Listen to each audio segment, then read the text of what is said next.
Catherine Bernardo, abay kinukumpara kay Sanya Lopez, pero Alden Richards, of course, Miss Catherine pa din ang peg. Before that, subscribe yet to my YouTube channel. Please don't forget to like, share, and subscribe at hit mo na rin ang notification bell for more showbiz updates. Bago tayo first magpatuloy sa ating updates for today's video, nais ka po muna of course magpasalamat sa lahat ng mga lagi pong nanonood at sumusubaybay sa lahat ng ating mga updates. At salamat po sa inyong pagtitiwala. And for today's video, let's talk about this one. Dahil si Miss Catherine Bernardo po, ang Ken Creatives Design ay finally natapos na po nila yung project nila with Miss Catherine Bernardo. Pinasalamatan si Ken at ang ng kanyang grupo, itong si Catherine, for choosing them para sila po yung mag-design at maglagay ng mga magagandang lights para this coming Christmas. Pero alam niyo po ba na mas nag-trending ngayon ang ilan sa mga bidyong inilabas ng GMA Sparkle matapos po mag-promote, no, dahil sa promo na ginagawa ni Alden sa kanila pong teleseryeng Pulang Araw. Kasi bali ilang weeks na lang kasi matatapos na po talaga yung serye na ito, dahil hindi naman po talaga ganon kahaba yan. Meron kasi historical siya, so hindi siya pwedeng bawasan at hindi rin siya pwedeng dagdagan. Meron nga lang sila mga tinanggal kasi parang may mga intimate scene doon si Sanya at saka itong si Mr. Alden. So dahil dito nagkakaroon po sila ng promo para po sa kanilang pinakahuling episode, ano, at syempre for promotion na rin ang kanilang serye. So dahil dito, ang dami pong nanggingit-ngit sa galit nang mapanood itong video na ito ni Sanya at Alden Richards habang nagtitiktok. So nakita natin yung kanilang TikTok, 'di ba? So at dito po sa comment po dito, meron po kasi nag-post ito sa Twitter or sa X. Sabi diyan, sana kasi Alden, hinawakan mo man lang para hanggang Pasko na masaya si Cassie. Gets naman namin trabaho tayo, oh. Dapat promo malapit na matapos pa. Ayan, malapit na matapos. Ayan.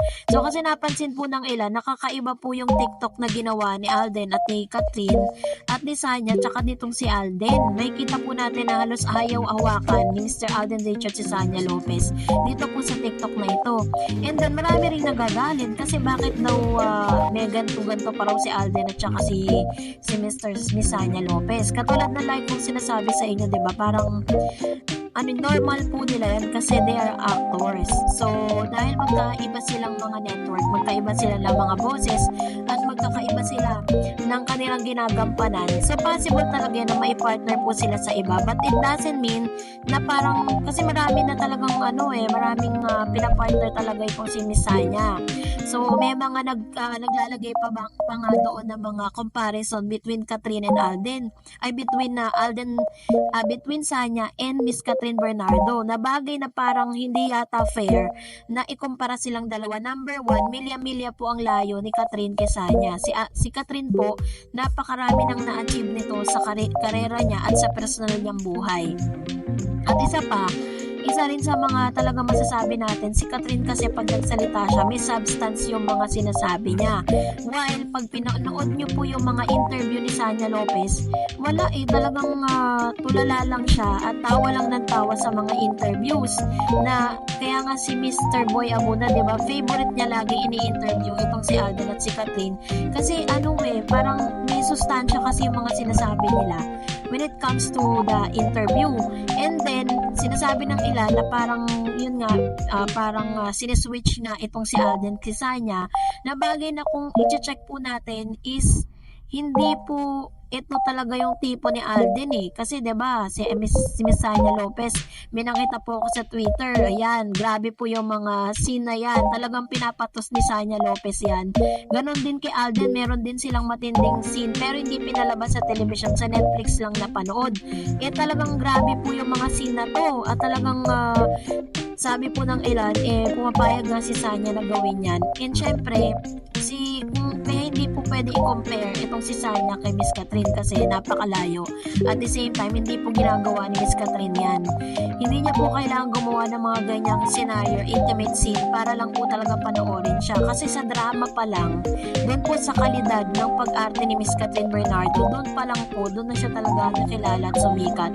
So, it's not fair kung i-compare natin si Miss Catherine dito kay Sanya Lopez. At the same time, hindi rin po fair na parang isi-switch natin si Alden kay Sanya.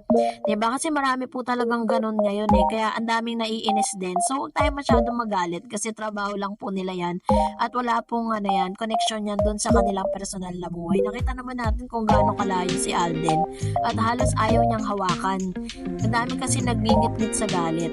So anyways, kung totoo talaga po kayo mga fans ng Kat din, hindi kayo maapektuhan.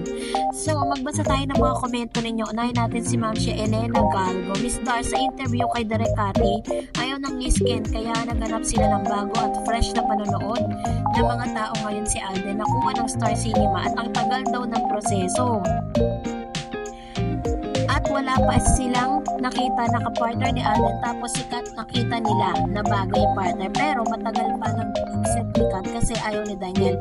Almost 2 weeks at hindi alam na si Alden ang ipapartner kay Kat at hindi alam ni Direk kung magkiklik si Kat at si Alden kasi hindi niya alam o kilala ang acting ni Alden. Kaya wag na masyadong magtampo ang Lisken kasi tinanggihan nila at hindi pa daw sila ready. Talagang tinadhana si Kat at Alden. Actually, totoo yan. Totoo naman po talaga na Lisken po talaga ino-offer ang hello, love, goodbye. Pero ayaw po nila. And then, dumating po yung sabi nga natin, it's God's will, diba? Hindi kasi natin alam na talagang magkiklik po silang dalawa eh.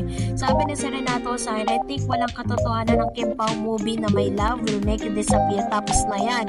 Si Direk Chat lang ang mag-isa, walang collab kay Direk Cathy dahil si Direk nakapokus sa HNA na una matapos ang Kim Pao movie kay Kat din. Meron na nga itong playdate mid-October, dapat ito ipapalabas sa mga sinihan. Nagkataon lang na postpone ito dahil kasagsagan din ng HLA promo at yung SM Cinema Management gumawa ng kauna-unahang Pinoy. Actually po kasi si Direk Cathy kasi parang nasa bakasyon siya kasama niya yung kanyang husband. Parang yun yung kanyang reward doon po sa ang success na movie po ng Hello Love Again. At the same time, nakaset na rin po kasi yung vacation na yan. Ka-imposible na magkakaroon ng collaboration. And sabi pa ni Mr. Renato, movie na merong pre-ticket sales at yung public response grabe ng sold out in first day ticket sales na sinundan ng Ayala Malls and Robinsons Movie World. Kaya no choice ang Star Cinema i-move ang playdate ng Kim Pao movie to next year na. So walang sanib sa magaganap. Besides, si Rek is enjoying her life now in New Zealand with her family, so walang katotohanan yan. True naman. Yun po kasi yung pinapalabas nila na parang wala po kasi akong, hindi ko rin talaga nabalitaan na gagawa ulit ng movie si Direk Cathy. Alam ko po nagbabakasyon sila. Sabi ni Miss Ruth Nanyag, hello Miss Dar Eds, advance Merry Christmas to you and to your followers. Yung interview ng Kat din sa La Official, doon pa lang sa sagot ni Kat kung sino ang ile-let go niya, malalaman mo na there's something going on between them. Tama ka Miss Dars, kampante na tayo mga Kat din dahil ito na yung kasagutan sa ating mga katanungan. Case closed na.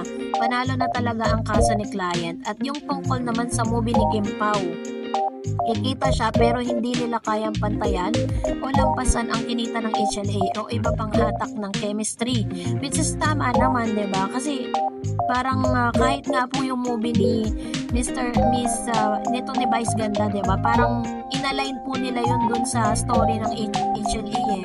Yung backstory niya na parang it's about dun sa mga OFW pero pinalitan lang nila na parang breadwinners. Parang kinukonsider nila lahat ng mga OFW as a breadwinners because they provide to their family and they are sacrificing their yung kanilang na makasama yung pamilya nila.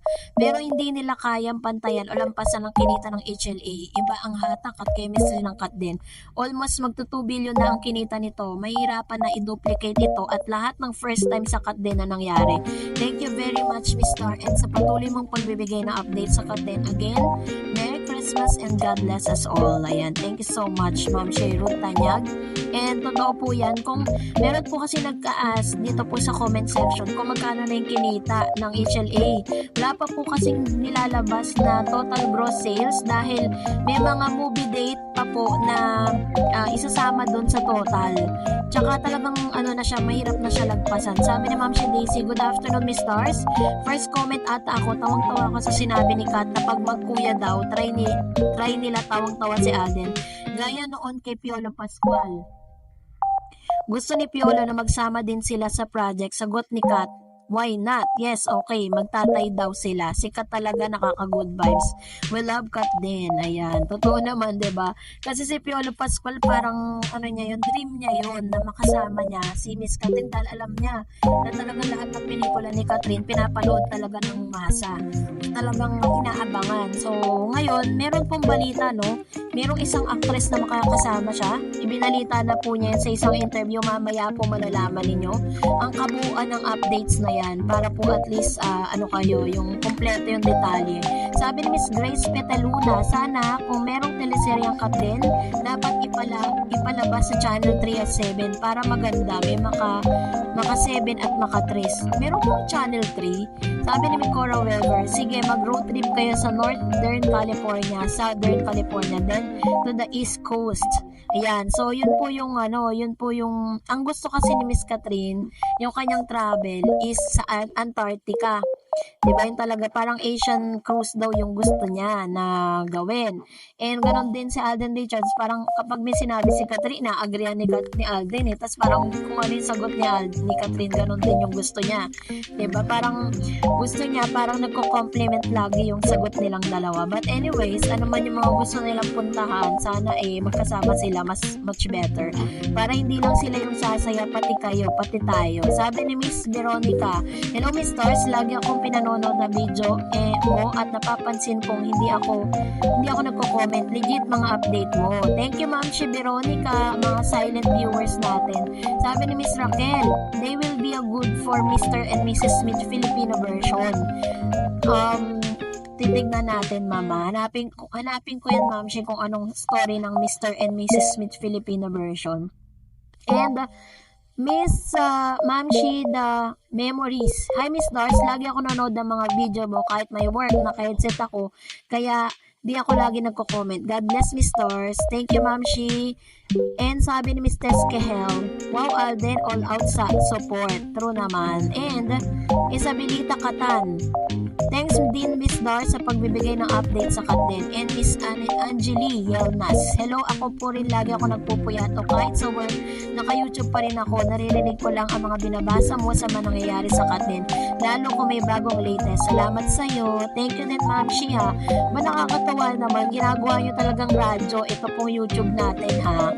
Sabi po ni Miss Lourdes, bakit kaya hanggang ngayon wala pa rin Thanksgiving party ang HLA? Bakit sina Joshua at Julia meron? Grabe ang ABS-CBN pagkatapos silang kumita ng malaki, nakakami sikat sa TV. Magantay lang tayo Mamshi kasi baka malay mo bigla silang lumabas ngayon sa Christmas special kasi ang aga po ni Mr. Alden Richards di natin alam, di ba? Kasi mapapanood po kasi siya sa A to Z Kapamilya Channel, live po sila doon.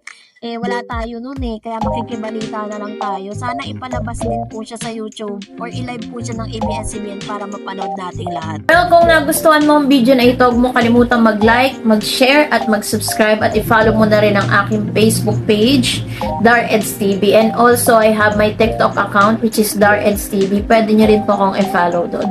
Thank you for watching guys. God bless everyone!